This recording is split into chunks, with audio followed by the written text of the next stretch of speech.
ჩვენ ახლა ვიმყოფებით ქალაქ ბოლნისში. ქვემო-ქართლში მდებარე ეს დასახლებული პუნქტი საქართველოს სხვა ქალაქებისგან ბევრით არაფრით განირჩევა, თუმცა ასე ყოველთვის არ ყოფილა მე-19-20 საუკუნეებში. აქ ძალიან საინტერესო და ჩვენ რეგიონისთვის ერთობ უცხო თემი ცხოვრობდა, კერძოდ გერმანელები. ისინი მე-19 საუკუნის დასაწყისში, კერძოდ 1800-იან წლებში ჩამოსახლდნენ საქართველოში რუსეთის იმპერიის ხელისუფლების ინიციატივით. ეს იყვნენ გერმანელი პროტესტანტები, რომლებიც სწორედ რელიგიური მოსაზრებებიდან გამომდინარე მოისწრაფოდნენ სამხრეთ კავკასიისაკენ და რაც უფრო ახლოს იქნებოდნენ არარატის მთასთან, მით უკეთესი იყო მათთვის. გერმანელებმა რამდენიმე დასახლებული პუნქტი გააშენეს დღევანდელი საქართველოს ტერიტორიაზე, თუმცა ყველაზე დიდი მათ შორის იყო კატარინენფელდი, დღევანდელი ქალაქი ბოლნისი.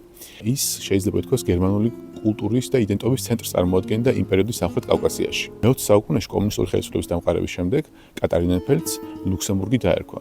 ხოლო მას შემდეგ, რაც მე-20 საუკუნის შუა ხანებში მეორე მსოფლიო ომის დროს გერმანელები გაასახლეს საქართველოდან, ამ დასახლებულ პუნქტს ბოლნისი ეწოდა. ბოლნისი ისტორიული სახელწოდებაა და მართლაც ყველა ჩვენთაგავს ხსვენია ძველი მნიშვნელოვანი ცენტრი ქვემო ქართლისა სახელად ბოლნისი. მაგრამ აღსანიშნავია, რომ ისტორიული ნამდვილი ბოლნისი აქედან რამდენიმე კილომეტრით სამხრეთით მდებარეობს. ხოლო ეს დასახლებული პუნქტი კი სულად სხვა ისტორიის მატარებელია და რეალურად გერმანული კატარინენფელდის იგივე ლუქსემბურგის გაქართულებული ვერსიაა ქალაქი ბოლნისი. და ბოლოს, ერთი საინტერესო ისტორია.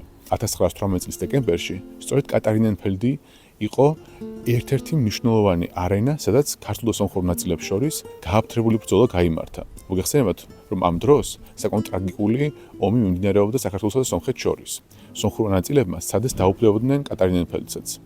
აი აქ გაიმართა სახალხო გვარდიის ჩვენი ჯარების, ასე ვთქვათ, ნაწილებსა და სომხებს შორის გააფთრებული სისხლისმღვრელი ბრძოლა, რომელიც ქართულთა გამარჯვებით დასრულდა, თუმცა სხეულის ორივე მხარეს დიდი იყო. აღსანიშნავია, რომ მრავალი სომეხი ტყვედად ჩავარდა და უნდა ითქვას ისიც, რომ სწორედ აქ განცდილი მარცხის შემდეგ, კონკრეტულად ამ მიმართულებაზე, ანუ დღევანდელი ბოლნისის მიმართულებაზე, მის ინიციატივამ ნელ-ნელა ქართულთა ხელში დაიწყო გადასვლა. მართალია ეს არ ყოფილა უმთავრესი ფრონტის ხაზი, მოგეხსენებათ, რომ ძირითადი საბრძოლო მოქმედებები შულავერის მიმართულებით დღევანდელი მარნეულის მუნიციპალიტეტის ტერიტორიაზე მიმდინარეობდა, მაგრამ აქაც დიდი სისხლი დაიღვარა და უნდა მივაკოთ პატივი იმ გვარდიელებს, რომლებიც კატარინენფელდის დღევანდელი ქალაქ ბოლნისის დასასავად დაეცნენ ბრძოლაში და საკუთარი თავი და სიცოცხლე სამშობლოს შეწყვეტეს. თქვენ კი არ დაგავიწყოთ ჩვენი არხის გამოწერა და დაგვიტოვეთ კომენტარები.